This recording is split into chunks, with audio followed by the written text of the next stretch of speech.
Do you know about Robert Tappan Morris, the creator of the Morris worm, the first ever malicious software that used automatic distribution mechanisms? Morris caused losses of $98 million and 8 million hours of outage, but his later career demonstrated that even notorious cybercriminals can change. Let's explore Morris's legacy and impact on cybersecurity, and why his story is a crucial reminder to stay vigilant in protecting our data. Robert Tappan Morris was born on November 8, 1965 in New Haven, Connecticut. Morris's dad, Robert Morris Sr., was a cryptographer and a PC researcher, and his mom, Ann Morris, was a software engineer. Morris grew up in an environment surrounded by computer technology, which sparked his interest in the field. In the early days of the internet, Morris started exploring the possibilities of computer programming and hacking. Morris's curiosity led him to create the Morris worm, the first example of malicious software that used automatic distribution mechanisms, which earned him the title of the world's most dangerous hacker. It's conceivable that Morris isn't also known as a portion of the later programmers. However, there's no denying the effect he's had on the field of network safety. The Morris worm, which Morris created in 1988, is remarkable for being the first example of malicious software to use automatic dissemination mechanisms. Morris is known for this accomplishment. The Morris worm is a landmark event in the history of the development of computer technology because it marked a significant turning point. It did this by exploiting a multitude of security breaches in computer systems and gaps in network services, which caused widespread disruption and financial losses. It didn't take long for the worm to clear its path through the organization, and it verged on delivering each of the machines associated with the ARPANET framework inoperable. DARPA was liable for the improvement of an early emphasis on the web known as ARPANET. It is assessed that $98 million in misfortunes were caused because of the episode, which additionally brought about a blackout enduring something like 8 million hours and expected more than 1 million hours of work to re-establish frameworks.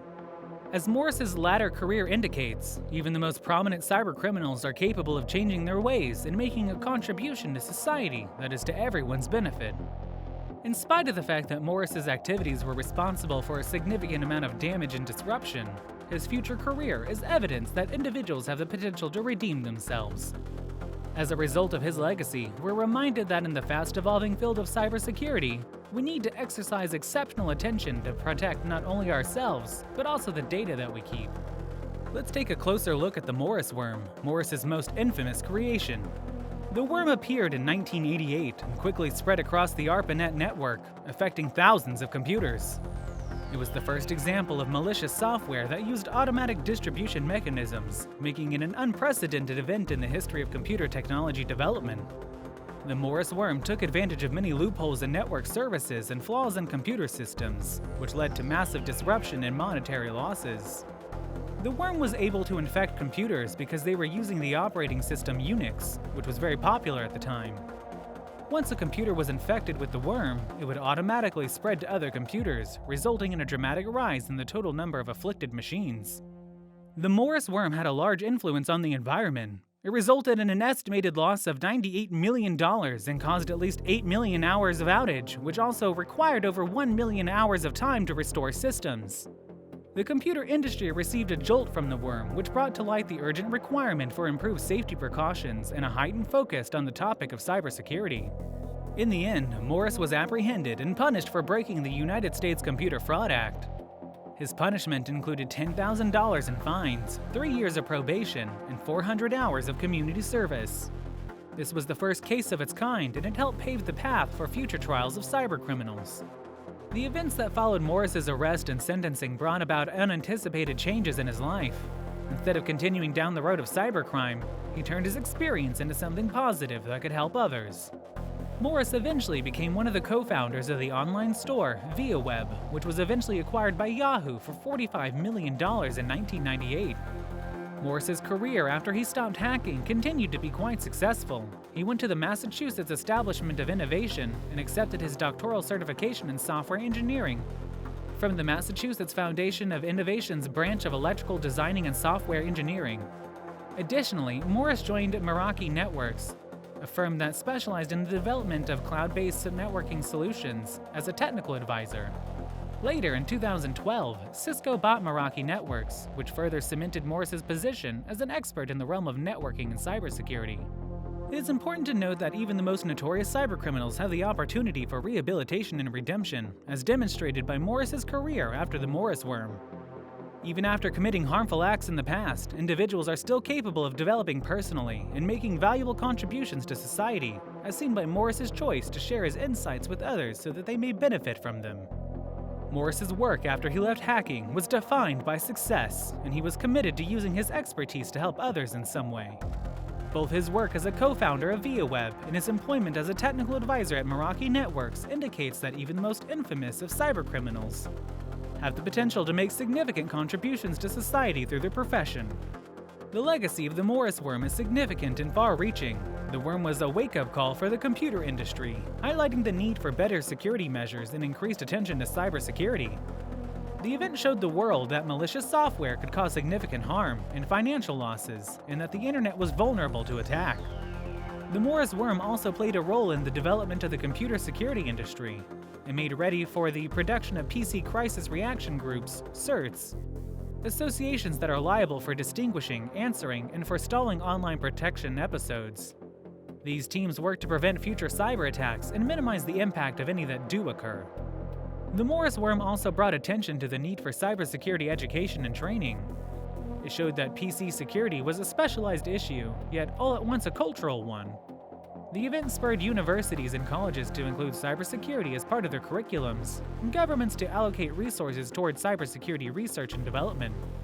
The legacy of the Morris worm continues to influence the field of cybersecurity to this day.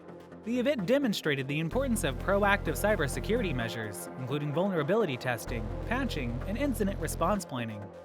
It also highlighted the need for ongoing cybersecurity education and training, both for individuals and organizations.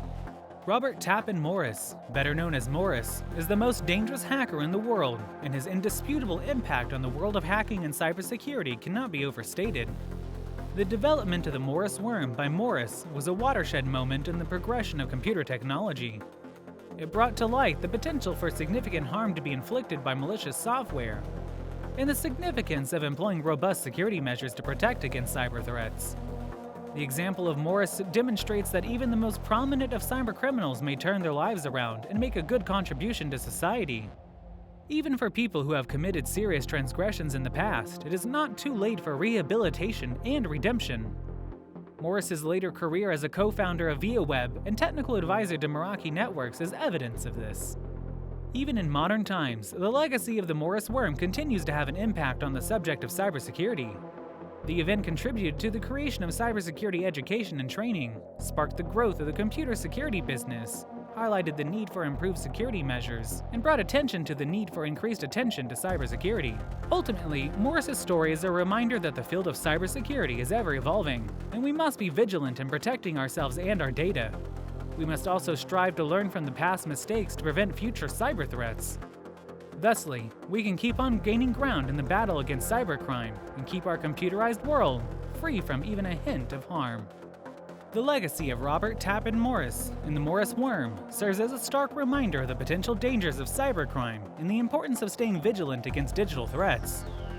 Morris's actions caused widespread disruption and monetary losses, but his later career demonstrates that rehabilitation and redemption are possible, even for the most notorious of cybercriminals.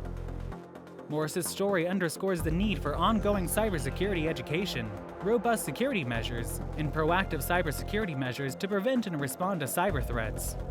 We hope that this exploration of Morris's legacy has been eye-opening and informative, and that it inspires you to learn more about the world of cybersecurity and the ongoing fight against cybercrime. Thank you for watching, and don't forget to like and subscribe for more fascinating content.